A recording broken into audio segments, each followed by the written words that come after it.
ሰላም ጤና ይስጥልን ክቡራን ተመልካቾቻችንና አድማጮቻችን ዘውዱ መንግስቴ ነኝ ከዚህ ከአገረ እንግሊዝ። አሁን የዘውዱ ሾው አጫጭር ዜናዎችን አቀርብላችኋለሁ፣ አብራችሁን ቆዩ። በቅድሚያም ርዕሶቹን እንሆ። ፋኖ ትላልቅ ድሎችን ተጎናጸፈ። የአማራ ፋኖ ብሔራዊ ንቅናቄ ፖሊት ቢሮ ውሳኔ አሳለፈ። የመጀመሪያ ስብሰባውንም አካሄደ። ዳኛዋ የደረሰባትን በደል አጋለጠች። የአብይ ወንጀል ለዓለም ይፋ ሆነ። ትራምፕ ኢትዮጵያን አስፈራሩ። አሁን ወደ ዝርዝሩ እንሄዳለን፣ አብራችሁን ቆዩ። የአማራ ፋኖ ፖሊት ቢሮ የመጀመሪያውን ስብሰባ አደረገ፣ ውሳኔዎችንም አሳለፈ። ጥር 9 ቀን 2018 ዓ.ም በይፋ መመስረቱ የተገለጸው የአማራ ፋኖ ብሔራዊ ንቅናቄ የፖሊት ቢሮ አባል ጥር 12 ቀን 2018 ዓ.ም በተለያዩ አጀንዳዎች ላይ ውይይት አድርጎ ውሳኔዎችንም አሳልፏል። የድርጅቱ ስራ አመራር አባላት በተገኙበት በዚህ ውይይት መድረክ ላለፉት 30 ወራት በነበረው የትግል ሂደት በነበሩ የእርስ በርስ ሽኩቻዎችና አለመግባባቶች እንዲሁም የአደረጃጀት ልዩነቶች ምክንያት ለተፈጸሙ ጥፋቶች የእርስ በርስ የይቅርታ መርሃ ግብር ማከናወን ነው ውይይታቸው የተጀመረው። በፍጹም መተማመንና ጓደኛዊነት የተጀመረው ውይይትም የድርጅቱን ቀሪ አመራር መዋቅር ስለሚዋቅሩበት ሁኔታ፣ የወለጋ ክፍለ ሀገራት ፋኖ እዝ ወይም ቢዛሙ ያቀረበውን የአደረጃጀት ጥያቄ፣ የቀጠናና የእዝ ስያሜዎችን በተመለከተ የሰራዊቱንና የነባር እዞችን ውህደት እንዲሁም የወታደራዊና ፖለቲካዊ ፍኖተ ካርታ ዝግጅቶችን በተመለከተ ሰፊ ውይይት አድርጎ የስራ መመሪያዎችንም ሰጥቷል። ኦፕሬተር ምድብተኛውን ጨምሮ የመከላከያ አባላቶች ፋኖን ተቀላቀሉ። ስንጠብቀው የነበረው የአንድ ድርጅትና መሪ በመመረጡ በርካቶች በቀጣይነት እንደሚቀላቀሉም ነው ሀሳባቸውን የገለጹት። ከፋኖ ጋር የተቀላቀሉ የመከላከያ አባላቶች እነዚሁ የመከላከያ አባላቶች 5ኛ ክፍለ ጦርን፣ 54ኛ ክፍለ ጦርን እንደዚሁም 75ኛ 02 ሬጅመንት 4ኛ ወንዴ ሀብቴን 75ኛ 02 ሬጅመንትን ክፍለ ጦር መቀላቀላቸው ነው የታወቀው። የአገዛዙን ቅጥረኛ አባላቶች በአካባቢው ማህበረሰብ ላይ የሚፈጽመውን ዝርፊያና እንግልት በመቃወም ነው ፋኖን የተቀላቀሉት። ከአሁን በኋላም ከፋኖ ጋር በመሆን ይህንን ገዳይና አስገዳይ የሆነ ስርዓት እርምጃ እንወስድበታለን።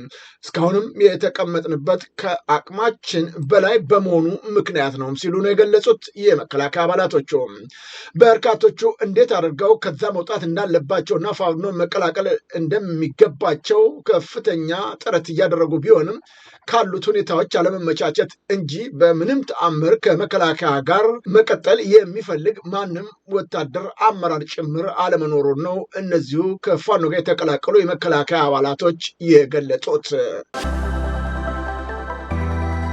ጽናት ክፍለ ጦር ከአማራ ፋኖ አንድነት ማግስት በርካታ የብርሃኑ ጁላ ሰራዊትን በመደምሰስ ታላቅ ጀብዱ ማስመዝገቡም ተገለጸ።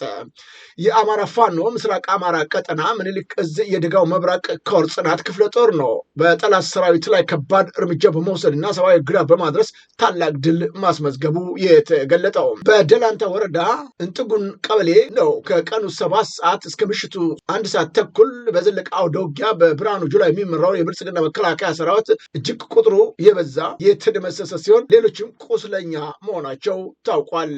በጉባ ላፍቶ ወረዳ ኩርተ ከንታ ወረዳና በደላ ዳንታ ወረዳ በገፍ አሰባስቦ 3 አቅጣጫ የመጣውን ሰራዊት ነው ቀበሪያቸው የጥጉና ተራራዎች ሲሆኑ በህይወት የተረፈ ወደ መጣበት መመለሱን ነው የተገለጸው። በላሊበላ ከተማ የቃና ዘገሊላ በዓልን ለማክበር የመጡ ምዕመናን በአገዛዙ ወታደሮች ድብደባ ተፈጸመባቸው። ከተደበደቡ ምዕመናን በተጨማሪ በርካቶች በጅምላ ታፍሰው ለእስር መደረጋቸውም ነው የታወቀው። በኦርቶዶክስ ተዋህዶ ሃይማኖት ተከታዮች ዘንድ ከበዓለ ጥምቀቱ ማግስት በደማቅ ሁኔታ የሚከበረውን የቃና ዘገሊላ በዓልን ለማክበር የወጡ ምዕመናንን በአገዛዙ ወታደሮች ድብደባ እንደተፈጸመባቸው የተገለጸው። በተጨማሪም በርካቶች በጅምላ አፍሰው ማሰራቸውን የዓይን እማኞችም ገልጠውልናል። ጥቃቱ ትኩረት ያደረገው በተለይም ወጣቶቹ ላይ ቢሆንም ድርጊቱ በአስቸኳይ እንዲቆም ምዕመናኑ በዓሉን በሰላማዊ ሁኔታ አክብሮ ወደየቤቱ እንዲገባ ሲማጸኑ የነበሩ የሃይማኖት አባቶች፣ የሀገር ሽማግሌዎች ጭምር ሳይቀር የድብደባው ሰለባ መሆናቸውንም ምንጮቻችን ገልጠውልናል። የአማራ ፋኖ አንድ በመሆኑ ፋኖቹ በተለያዩ አካባቢዎች ደስታቸውን እየገለጹ ይገኛሉ። ከዚህ በኋላ የአማራ አንድነት ጠንክሮ ቀጥሎ አይደለም አማራውን ኢትዮጵያን ነፃ ለማውጣት ጠንክሮ ይቀጥላል ነው ያሉት ፋኖቹ። በተለይም በብልጽግና በኩል እየተከናወነ የነበረውን የማከፋፈል ስራ አሁን ድባቅ መተነዋል የሚሉት ፋኖቹ በንግግርና በውይይት በመፍታት አንድነታቸውን እንዳበሰሩ በተለያዩ አካባቢ የሚገኙ የፋኖ ታጋዮች የመሪዎቻቸውን ስም በማንሳት ጭምር እንዲህ ሲሉ ደስታቸውን ገልጠዋል።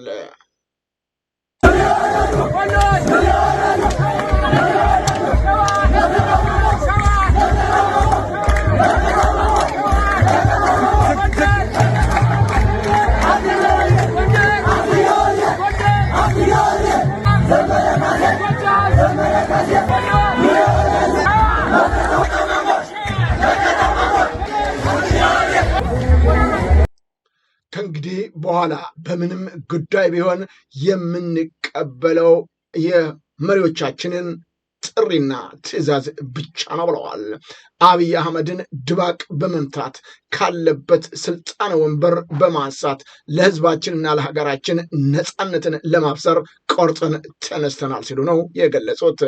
በአንዳንድ አካባቢዎችም በተለይም የፋኖን መከፋፈል የሚጥሩ ሙከራዎች ቢከናወኑም ይሁን እንጂ በተለይም ፋኖ እከሌ ነበር በዚህ ቦታ መመደብ ያለበት፣ እንትና ነበር ይህም ቦታ መያዝ አለበት የሚል ሌላ የመከፋፈያ መንገድ ቢያመጡም ፋኖቹ ግን በፍጹም ልዩነት የለንም፣ እኛ መርጠንና ወደን የፈለግናቸውን መርጠናል፣ ከዚህ በኋላ ልትከፋፍሉን አትሞክሩም፣ እኛ አንድ ሆነናል፣ በተለይም በውጭውም በሌላም ቦታ የምትገኙ አንድ ሆኑልን የሚል ጥሪም አስተላልፈዋል። ፋኖቹ እንዲህ ሲሉ እስካሁን ስንጎዳው በተለያየ ተቋሙ ውስጥ በመሃል እየተደቆሰ የነበረውን ህዝባችን እንግዲህ የመጨረሻ ደስታ ላይ ደርሰን ይሄ ነገር ተሰርቷል። ይሄን ተቋም እያጠናከርነ መሄድ ይኖርብናል። የሚፈለግ የነበረው የአማራ አንድነት የአማራ ተቋም የሚያስፈልገው መውጫ መንገዳችን መዳኛችን አማራ አንድ መሆን፣ አንድ ቤት መስራት፣ በአንድ ጥላ ስር መከለል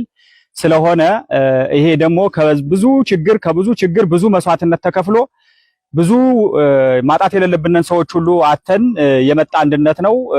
በደምና በአጥንት የተመሰረተ አንድነት ስለሆነ እንኳን ደስ አላችሁ እንኳን ደስ አለን እያልኩኝ ይሄን ተቋም ሁላችሁም ውስጥም ያላችሁ አገር ወዳድ ኢትዮጵያዊ ጭምርት የአማራ ተወላጅ የሆናችሁ አማራ የሆናችሁ በደሉ የገባችሁ ሁሉ በርትታችሁ ልዩነትን እያጠበባችሁ ይሄን ተቋም እንድትደግፉ ይሄ ተቋም እየሰፋ እንዲሄድ እንድታደርጉ በዚሁ አጋጣሚ መልእክት ማስተላለፍ ፈልጋለሁ። አንድነቱ የመጣው ፈልገነው ሁላችንም ተስማምተንበት ተግባብተንበት ማን የት ቦታ መሆን አለበት የሚለውን የጋራ አድርገነው ተጠንቶ ብዙ ተደክሞበት የመጣ አንድነት ነው። አንዳንድ ደጋፊዎቻችንም ሰራዊታችንም ጭምርት እነገሌ ለምን እዚህ ቦታ ሆኑ፣ እነገሌ ለምን አልሄዱም፣ እነከሌ ለምን ዝቅ አሉ፣ ለምን ከፍ አሉ የሚለው ቃል በተግባር ይፈጸም ዘንድ ቃል የእምነት ዕዳ ነውና ትላንትና በሚዲያ እየወጣነ እኛ አንድነት ነው የምንፈልገው፣ እኛ አንድ ነው የምንሆነው፣ አባል ሆነን መታገል እንችላለን፣ መታገል እንፈልጋለን፣ ዋናው ነፃነትን እንጂ የምንፈልገው ስልጣን አይደለም፣ ስልጣኑ የቁጥቋጦ ስልጣን ነው እያልን ስንናገር የነበረውን ቃላችን በተግባር ለመፈጸም ይመሩናል ለምንል ወንድሞቻችን ኃላፊነቱን አስረክበን እኛ ደግሞ በሚመጥነን ሰራዊቱ ጋር ሆነን እያታገልነ ሙተን ይሄን ህዝብ ነፃ ማውጣት ስለሆነ አላማችን በዛ ልክ እንድትረዱና ሁላችሁም ከመበሻሸቅ ወጣችሁ ከሌላ ነገሮች ከጎጠኝነት ከመንደርተኝነት ከሰፈርተኝነት ወጥተን ሁላችንም ይሄን ተቋም እየደገፍነ እየመራነ በህግና በስርዓት የሚመራ ተቋም ነው። ስለዚህ የሰራ ሰው ይመሰገናል። መደገፍ የመረጥናቸው መሪዎቻችሁን መደገፍ ይኖርብናል። ተቋማችን እየሰፋ እያደገ ሌሎቹን አገር ወዳድ ኢትዮጵያዊ ጭምርት እያካተተ በጋራ ነፃ ምንወጣበት ትላንት አያቶቻችን ቅድመ አያቶቻችን በደምና በጠንታቸው የሰሯትን አገር ጭምርት አማራን ነፃ አውጥተን እንዳማራ ቁመን እንዳማራ አንድ ሆነን ከዛ ቀጥሎ ሌሎቹን አገር ወዳድ ኢትዮጵያዊን አቅፈን ነገ የተሻለሽ ኢትዮጵያ በልማት በተለያዩ ነገሮች የበለጸገች ኢትዮጵያን ለመስራት በጋራ አብረን መቆም አለብን። አውቃችሁም ይሁን ሳታውቁ የአማራን ኃይል ለመበታተን የምታስቡ አካላቶች አሁን በቃችሁ ብለዋል።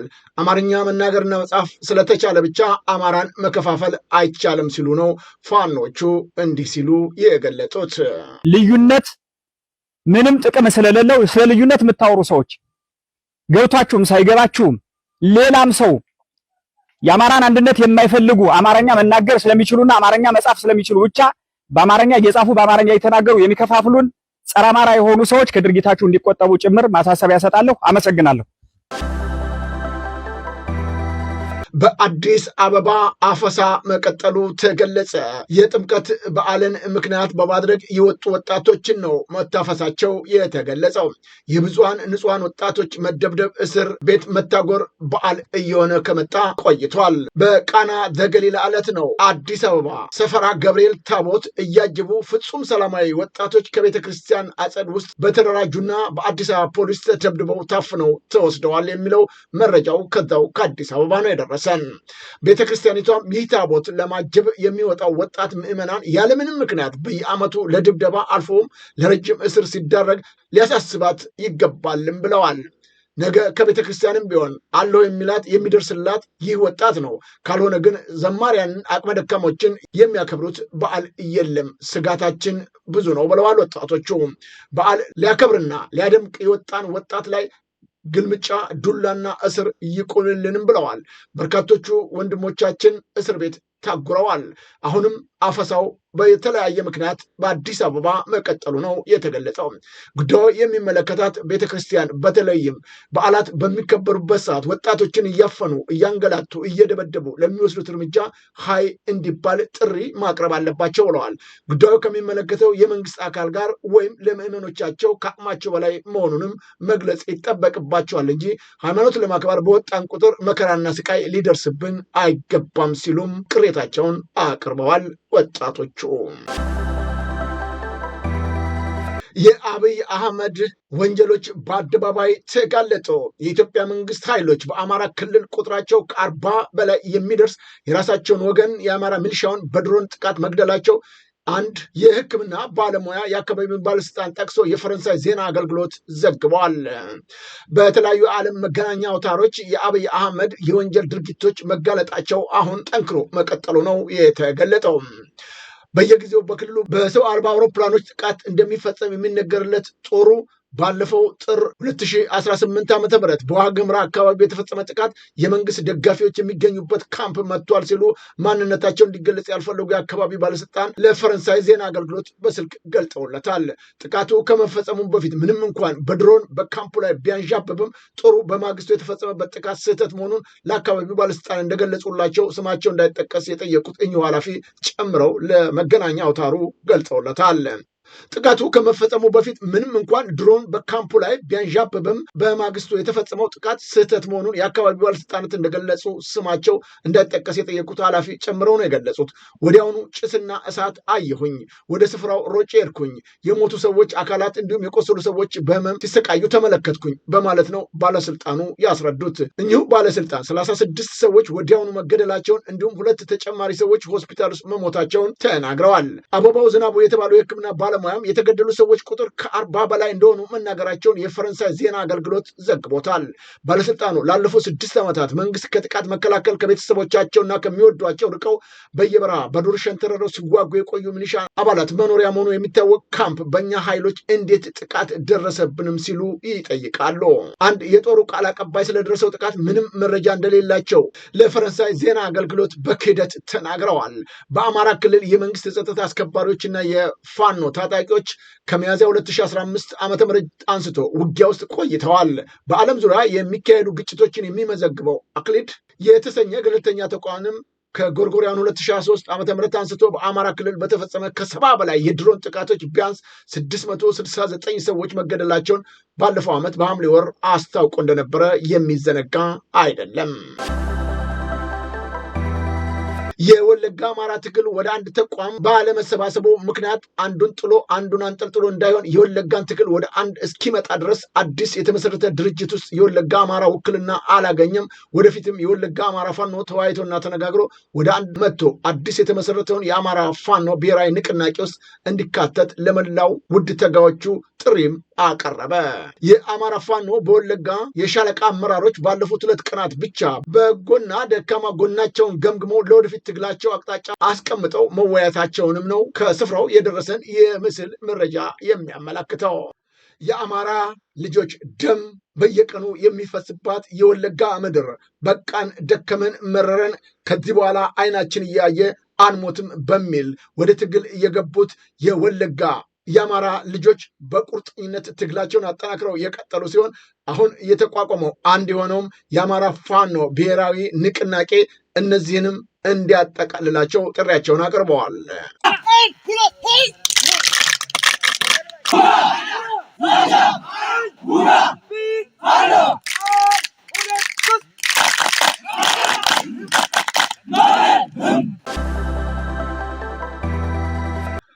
ዳኛዋ ደረሰብኝ የምትለውን በደል አጋለጠች። የማዕከላዊ ኢትዮጵያ ክልል ይህንን ጉዳይ አጣርቶ እርማት ቢሰጠው ብላለችም።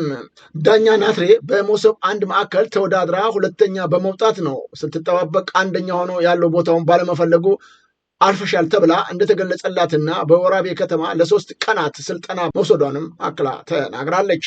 የመስሪያ ቤቱ ልብስ ተለክታ ከልጆቿ ጋር ሆና ወደ አዲሱ ስራ ቦታ ለመንቀሳቀስ ጥሪ እየተጠባበቀች ሳለ ነው ምክንያቱ ባልታወቀ ሁኔታ የፈታኝ መልማይ ኮሚቴ አካላቶች ሳያውቁ ሌሎችም ዝቅተኛ ውጤት ያመጡ በሚስጥር ተጠርተው ስራ በመጀመራቸው መቅረቷን ነው ያሳወቀችው። አልተመረሽም መባሉ መንግስት ሴቶችን ለማበራራትም ሆነ ለማብቃት ከያዘው አቅጣጫ ጋር የሚቃረን ይህንን መንግስት ይወቅልኝም ስትል ነው የገለጸችው። በተደጋጋሚ ጊዜያት በዘር፣ በጎሳ፣ በሃይማኖት እየተከፋፈለ የሚሰራ ስራ ጣጣ ያመጣ እንደሆነም ነው የተገለጠው። መንግስት ዛሬም በዘረኝነት እንጂ ሰዎች ስራ የሚያገኙት በችሎታና በእውቀታቸው አለመሆኑም ተገልጧል። ዶናልድ ትራምፕ ኢትዮጵያን አስጠንቅቋል። በፕሬዝዳንት ዶናልድ ትራምፕ በተደጋጋሚ ጊዜያት ገንዘቡን እኛንን እየሰጠናት ማለቱም ተገልጧል። እነሱ ይላል ዶናልድ ትራምፕ ኢትዮጵያውያን የአባይን ወንዝ የሚባል ትንሽ ወንዝ ፍሰትን የሚያቆም ግድብ ኢትዮጵያ ውስጥ ገነቡ። አሁን እኔ ሁልጊዜም አባይ ሲነሳ የማስበው ግብፅን ነው። ያ ውብ አባይ ከፒራሚዶች ጋር። ነገር ግን እነሱ ግድቡን ገነቡበት። ለግድቡ ማን እንደከፈለ ያውቃሉን? አሜሪካ ናት ገንዘቡን እየሰጠችው ሲሉ ዶናልድ ትራምፕ ተናግረዋል። እኔ እንደማስበው ይህ በዓለም ላይ ካሉት ትልቅ ግድቦች አንዱ ነው። እኔም አልኩኝ ይህ እንዲሆን እንዴት ፈቀዳችሁ? ለምን እንዲስ ተደረገ? እኛ ነን የገንዘብ ድጋፍ ያደረግንላት። ግብፅ በመሰረቱ በአባይ ወንዝ ላይ በቂ ውሃ የላቸውም። እነሱ ወይም ኢትዮጵያውያን ትልቅ ግድብ አላቸው። ግን እኛ ይህንን ጉዳይ በጣም በፍጥነት እንፈተዋለን ሲል ነው ዶናልድ ትራምፕ እንዲህ ሲል የተናገረው። Egypt and Ethiopia were going to fight over a dam and I got them to stop. I still got to work it out because they put a dam up in Ethiopia that stops the flow from a little river called the Nile. I always think of the Nile being in Egypt, you know, it's beautiful Nile with the pyramids, but they put a dam up. You know who paid for the dam? The United States. It's the biggest dam, I think, in the world. They put a dam up. I said, how did you let that happen? Why would we have done that? We financed it, this country. What a terrible thing. So Egypt basically is, you know, they don't have enough water in the Nile. And they use that for a lot of things, including entertainment and travel and tourism and everything. I mean, I don't know. They got a big dam. I got to work that one out now too. አብይ አህመድ በየጊዜውና በየወቅቱ ስለ ኮሪደር ልማትና የኢትዮጵያን ሕዝብ ማስፈራራት ብቻ ነው የሚችለው። የዓለም አቀፉን ዲፕሎማሲ ዞር ብሎ አይቶት አያውቅም። ዛሬም በእንደዚህ አይነት ሁኔታ በየጊዜው የተለያዩ ሀገራቶች ማስፈራሪያ፣ ዛቻ በገዛ ሀገራችንና ሕዝባችን የተገነባውን ይህንን የግድቡን ሁኔታ መከላከል፣ መቃወምም መተቸትም አልተቻለም። አንዳንዶች ደግሞ እንደሚሉትም ምናልባት ይህ ሰውዬ ለግድቡ ብሎ ብር በመውሰድ ድሮን ገዝቶበት ይሆን የሚል ጥርጣሬ ውስጥም እየገቡ ነው የሚገኙት። ካልሆነ ግን በየጊዜው ዶናልድ ትራምፕ እየወጣ ለዚህ ግድብ ገንዘብ የሰጠነው እኛ ነው ሲል ኦፊሻሊ መናገር ለምን ተሳነው የሚል ጥያቄም በማንሳት ላይ ይገኛሉ። ክቡራን ተመልካቾቻችንና አድማጮቻችን ለአሁኑ ያቀረብኩላችሁ የዘውዱ ሾው ዜናዎች እነዚህን መስሎ ነበረ። በቀጣይ ዝግጅታችን እስከምንገናኝ የዘውዱ ሾው ሚዲያን ሼር፣ ላይክ እና ሰብስክራይብ በማድረግ ወዳጅ ቤተሰቦቻችን እንድትሆኑ ከወዲሁ በማክበር እንጋብዛለን። ከዜናዎቹ ጋር አብሬያቸው የነበርኩትን የዘውዱ መንግስት የነበርኩ ጤና ይስጥልኝ።